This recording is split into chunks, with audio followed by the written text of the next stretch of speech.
नमः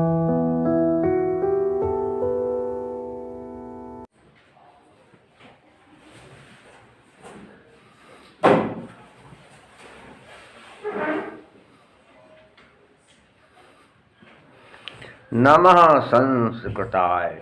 संस्कृत कक्षा में आपका स्वागत है। मैं प्रतीत राम वर्मा, असिस्टेंट प्रोफेसर, श्री गांधी महाविद्यालय, सिधौली, सीतापुर। आज मैं आपको जो मैंने असाइनमेंट बताया है उसमें एक मैंने विषय दिया है भारवेर्थ गौरवम। उस संबंध में मैं आपको बताने जा रहा हूँ। क्या सुनिए। भारवेर्थ गौरवम।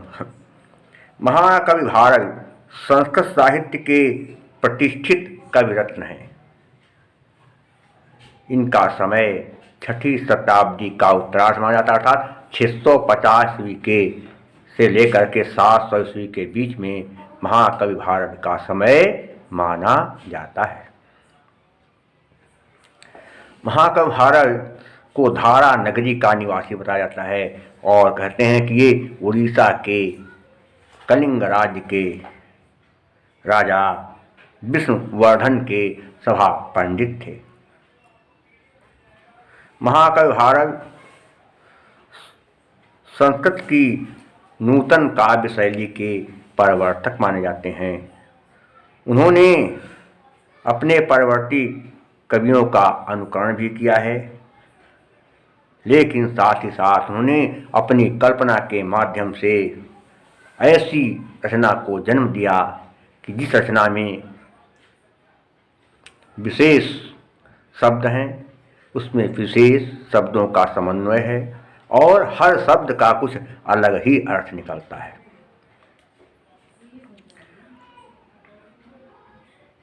उन्होंने काव्य शैली के विषय में अपने विचार स्वयं प्रकट किए हैं। कहा है क्या?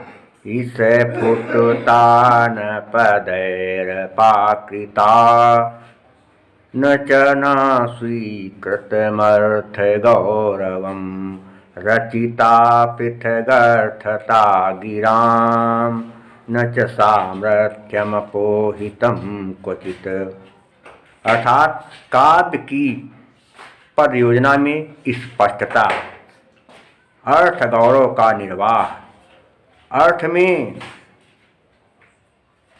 पुनरुक्ति भाव और वाक्यों में इष्ट अर्थ प्रकट करने की शक्ति होनी चाहिए। महाकवि भारवी ने किरातार्जुनीयम नामक महाकाव्य लिखा है, जो महाभारत के वन पर्व का आधार है और इसमें जो है मानते हैं कि इसमें 18 सर्ग है। कितने? 18 सर्ग है। आपके पाठ्यक्रम में किरातार्जुनीयम महाकाव्य का प्रथम सर्ग निर्धारित किया गया है। उसी के आधार पर मैं बताऊंगा कि महाकवि भारवी का अर्थ गौरव क्या है, उन्होंने उनके शब्दों में कैसे अद्भुत अर्थ निकलता है। तो किरातार्जुनीयम का मुख्य रस वीर है। कौन सा है? किरातार्जुनीयम महाकाव्य का मुख्य रस वीर रस है।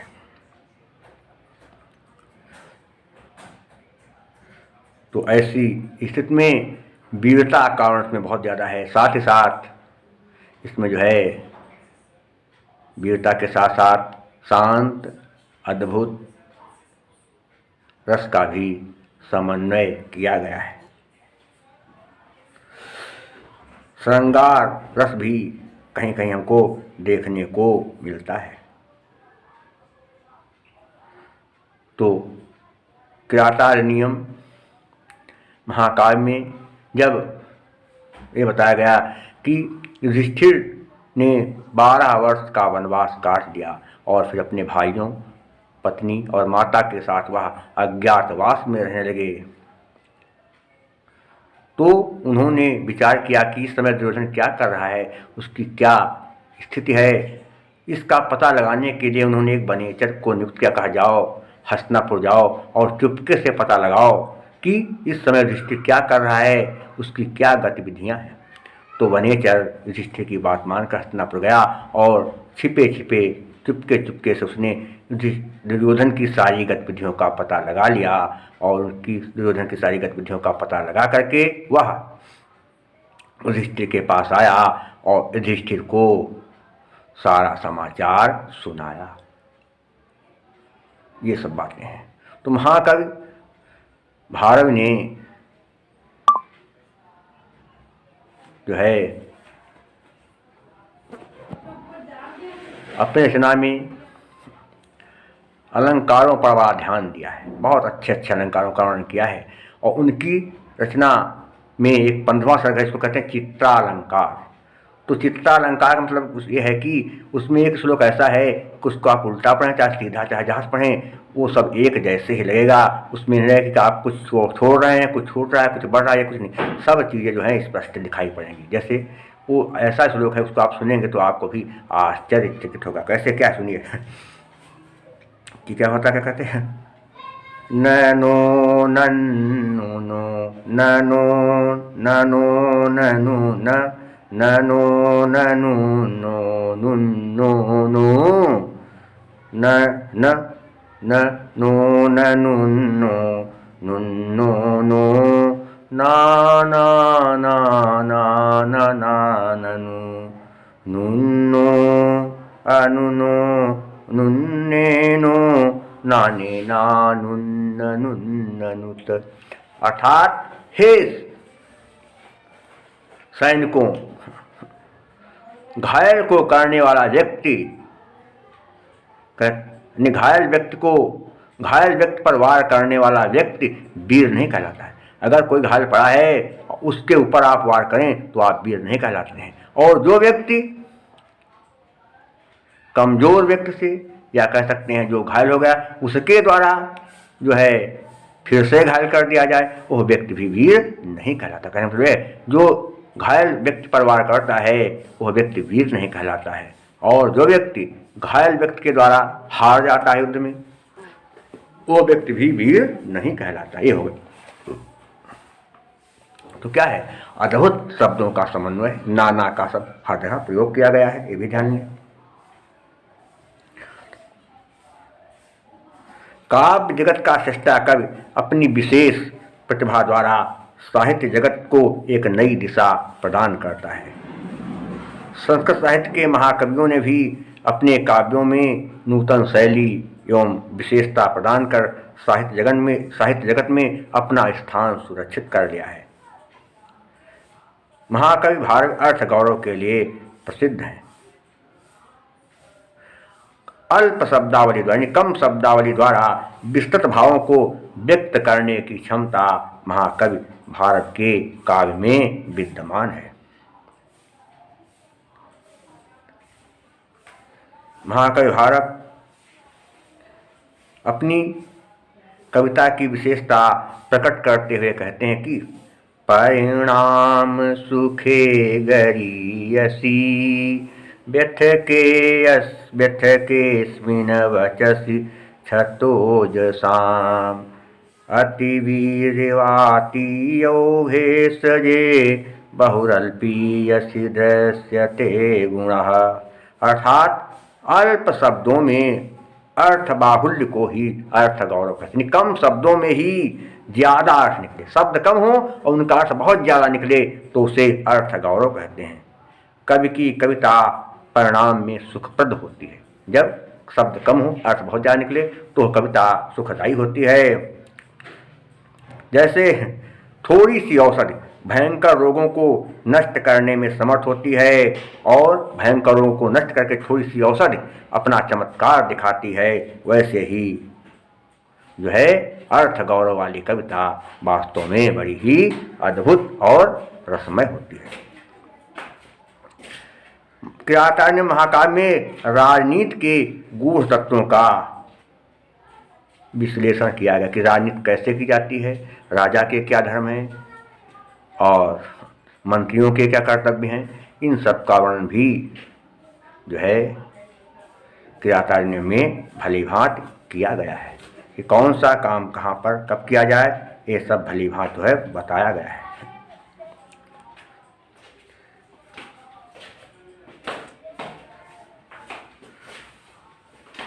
द्रौपदी युधिष्ठिर को समझाते हुए कहती है कि महाराज आप मेरी बात पर ध्यान दीजिए कि यदि व्यक्ति को कोई परेशान कर रहा हो और लगातार परेशान होते हुए व्यक्ति अपने शत्रु से बदला लेने के लिए तत्पर न हो, तैयार न हो, तो फिर वो व्यक्ति लगातार धोखा खाता है और अंत में मारा जाता है। द्रौपदी ने युधिष्ठिर से कहा कि हे महाराज, व्रजन्ति ते मूढ़ धियः पराभवम् भवन्ति माया विसुएन मायिनः प्रविश्य धनन्ति तथा विधा न संव्रतागान निशिताये सवः। अर्थात जो मूर्ख लोग अपने शत्रुओं के साथ शत्रुता का व्यवहार नहीं करते हैं, अर्थात वह लोग मूर्ख कहे जाते हैं जो लोग मायावी और शत्रुता करने वाले लोगों के साथ शत्रुता का व्यवहार नहीं करते हैं। क्योंकि ऐसे लोगों के द्वारा शत्रु के साथ शत्रुता का व्यवहार नहीं किया जाता है, तो क्या करते हैं, शत्रु लोग ऐसे लोगों को तुरंत बाणों से मार डालते हैं। और क्या, जैसे कोई व्यक्ति नंगे बदन हो, कवच न पहने हो, कोई व्यक्ति नंगे बदन हो, कवच न पहने हो, तो उसके ऊपर यदि कोई वार किया जाए, चाहे तीर का हो चाहे तलवार का, तो उसके अंग कट जाएंगे, वो घायल हो जाएगा और फिर वो मृत्यु तक पहुंच सकता है। तो ऐसे ही कि जब कोई नंगे बदन वाला हो, उसके ऊपर कोई वार कर दे तो फिर उसका बचना मुश्किल, वो मर जाएगा।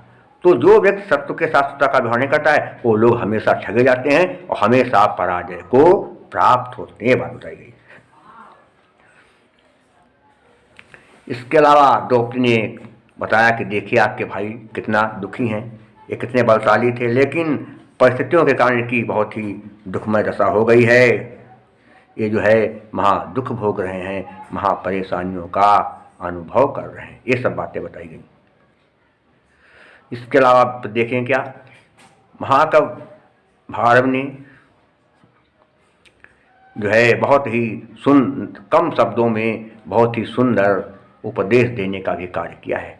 कहा है कि हमें जब भी कोई काम करना हो, अचानक कोई काम हमारे सामने आ जाए, अचानक कोई समस्या आ जाए, अचानक कोई मुसीबत आ जाए, तो फिर हमें तुरंत जो है निर्णय लेना चाहिए। पहले उस समस्या के समाधान का तरीका सोचना चाहिए, इसके बाद ही हमें समाधान का रास्ता खोजना चाहिए। क्योंकि अचानक यदि हम कोई कार्य कर लेते हैं तो कभी कभी हमें बाद में पश्चाताप करना पड़ता है, और जो व्यक्ति सोच विचार करके काम करता है उसके सारे काम धीरे धीरे अपने आप बन जाते हैं। उसको लक्ष्मी जी स्वयं आकर के चुन लेती हैं। कैसे, देखिए थोड़ा सा। सहसा विदधीतन क्रियाम विवेकः परमापदाम पदम वृणते हि विमृश्रिकारिणं गुणलोब्धाः स्वयमेव संपदः। ये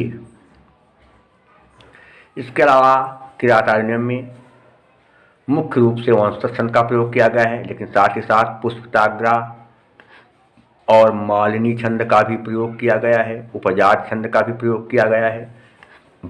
अलंकारों की तरह देखें तो फिर उपमा, अनुप्रास, रूपक, उत्प्रेक्षा, विभावना, विशेषोक्ति, व्यतिरेक, अर्थांतरन्यास, अतिशयोक्ति, प्रतिवस्तुपमा, यथासंख्य, निदर्शना अलंकारों का भी जहाँ तहाँ सुंदर चित्रण किया गया है।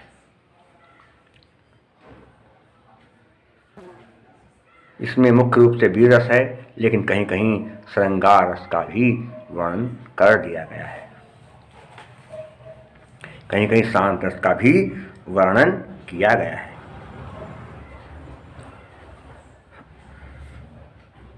श्रृंगार रस का वर्णन कैसे, सुनिए थोड़ा इसको बारे में क्या है। लोल दृष्टि वचनम नयिताया चुंबति प्रियतमेरभसेन व्रीडया सह विनिविनिताम्बदं सुखं शिथिलितामुपपपे शिथिलितामुपपेदे। चंचल दृष्टि वाली प्रियतमा के मुख का प्रियतम के द्वारा बलपूर्वक चुंबन। ध्यान समझना, चंचल दृष्टि वाली प्रियतमा के मुख का प्रियतम के द्वारा बलपूर्वक चुंबन कर लेने पर नीवी अर्थात वस्त्र की गांठनी नारा के खुल जाने से लज्जा के साथ साथ अधोवस्त्र भी नितंब से खिसक गया। चुंबन के कारण मदोन्मत्त हुई कामिनी के नितंब से वस्त्र तो खिसक ही गया, साथ ही नारी सुलभ लज्जा भी जाती रही। ये बताया। इसके अलावा क्या बताएं इसमें है, तो रस हो गया। बस रीत की बात आती है तो कालिदास के महाकाव्य किरातार्जुनीयम में मुख्य रूप से कौन सी रीत है ये भी ध्यान देंगे।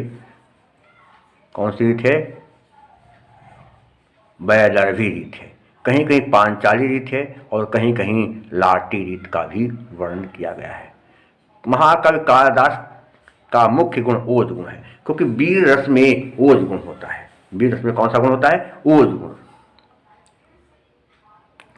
तो इसमें ओज गुण का प्रयोग है और इन्होंने वंशस्थ छंद का सुंदर प्रयोग किया। जैसे उदाहरण के लिए आपको बताएं, क्या श्लोक, पहला श्लोक देखिए क्या है। श्रियः कुरुणामधिपश्रिपालिनीं प्रजासुवृत्तिमयमयुङ्गोक्तवेदितं सवर्णलिङ्गी विदितः समाययो युधिष्ठिरं दैतवनं वनेचरः।